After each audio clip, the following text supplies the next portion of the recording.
इयत्ता 10वी, विषय मराठी, कविता क्रमांक 9, आश्वासक चित्र. स्वाध्याय. प्रश्न पहिला आहे, कवितेच्या आधारे खालील कोष्टक पूर्ण करा. कवितेचा विषय स्त्री पुरुष समानता, परस्पर सहकार्य व समताधिष्ठित समाजाची कल्पना. कवितेतील पात्र मुलगी, मुलगा आणि निरीक्षक कवयित्री. कवितेतील मूल्य समानता, सहकार्य, परस्पर आदर, जबाबदारीचे वाटप. आश्वासक चित्र दर्शवणाऱ्या ओळी. एक आश्वासक चित्र उद्याच्या जगाचं, जिथं खेळले जातील सारेच खेळ एकत्र, हातात हात असेल दोघांचाही, ज्यावर सहज विसावेल बाहुली आणि चेंडू जोडीने. प्रश्न दुसरा, खालील शब्दसमूहांचा तुम्हाला समजलेला अर्थ लिहा. 1. तापलेले ऊन, कडक व तीव्र ऊन. 2. आश्वासक चित्र, उज्ज्वल व सकारात्मक भविष्याचे चित्र. प्रश्न तिसरा आहे, मुलीचा आत्मविश्वास व्यक्त करणाऱ्या कवितेतील ओळी शोधा. अ. मी दोन्ही करू शकते एकाच वेळी, तू करशील. आ. उंच उडवलेला चेंडू आभाळाला शिवून नेमका येऊन पडतो तिच्या उंजळीत. प्रश्न चौथा आहे, चौकट पूर्ण करा. कवयित्रीच्या मनातील आशावाद. भविष्यात स्त्री पुरुष समानतेने व परस्पर सहकार्याने सर्व कामे करतील आणि समाजात भेदभाव राहणार नाही. प्रश्न पाचवा, कवितेतील खालील घटनेतून विचारातून आढळणारा व्यक्तीचा गुण लिहा. अ. मांडी घालून मुलगा बसतो गॅस समोर. आव्हान स्वीकारणारा. आ. मी दोन्ही करू शकते एकाच वेळी. आत्मविश्वास. ई. जिथे खेळले जातील सारेच खेळ एकाच वेळी. समानतेची भावना. प्रश्न सहावा, काव्य सौंदर्य. अ. खालील ओळींचे तुमच्या शब्दात रसग्रहण करा. भातुकलीतून प्रवेशताना वास्तवात हातात हात असेल दोघांचाही. उत्तर. आशय सौंदर्य. ओळीमध्ये स्त्री पुरुष समानता, सहकार्य आणि परस्पर आदर यांचा सुंदर विचार व्यक्त झाला आहे. बालपणी खेळातून शिकलेली समानतेची भावना मोठेपणी प्रत्यक्ष जीवनातही टिकून राहील, असा आशावाद कवयित्री व्यक्त करते. काव्य सौंदर्य.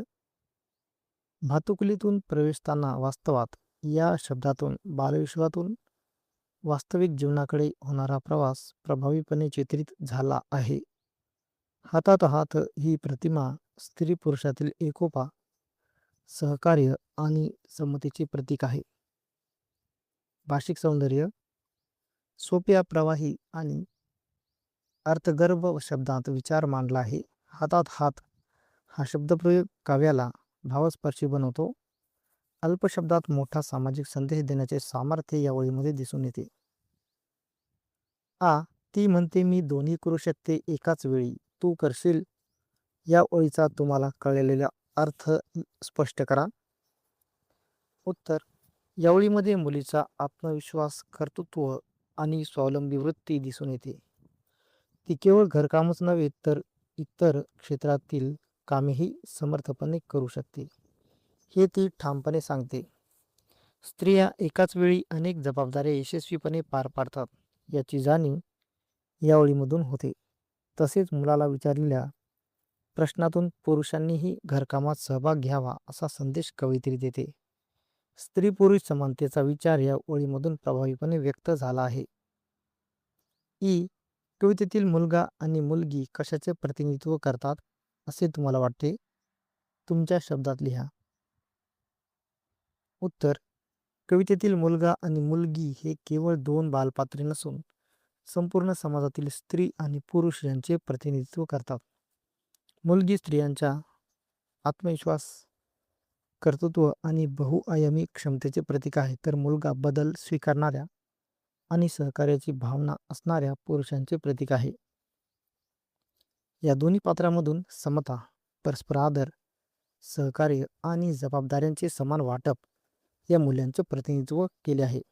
त्यामुळे ही पात्रे भविष्यातील आदर्श समाजाचे चित्र उभे करतात. ई. स्त्री पुरुष समानतेबाबत तुम्हाला अपेक्षित असलेले चित्र तुमच्या शब्दात रेखाटा. उत्तर: माझ्या मते स्त्री पुरुष समानता म्हणजे स्त्री आणि पुरुषांना जीवनाच्या प्रत्येक क्षेत्रात समान संधी, समान अधिकार आणि समान सन्मान मिळणे होय. घरातील कामे, शिक्षण, नोकरी, व्यवसाय, राजकारण, विज्ञान, क्रीडा अशा सर्व क्षेत्रात दोघांनाही समान वागणूक मिळावी. घरातील जबाबदाऱ्या केवळ स्त्रीच्या नसून पुरुषांनीही त्या आनंदाने स्वीकाराव्यात. तसेच स्त्रियांच्या मतांचा आदर केला जावा आणि त्यांना निर्णय प्रक्रियेत समान स्थान मिळावे. असा भेदभावमुक्त, सहकार्यपूर्ण आणि परस्पर आदरावर आधारित समाज निर्माण होणे हेच स्त्री पुरुष समानतेचे आदर्श आणि अपेक्षित चित्र आहे.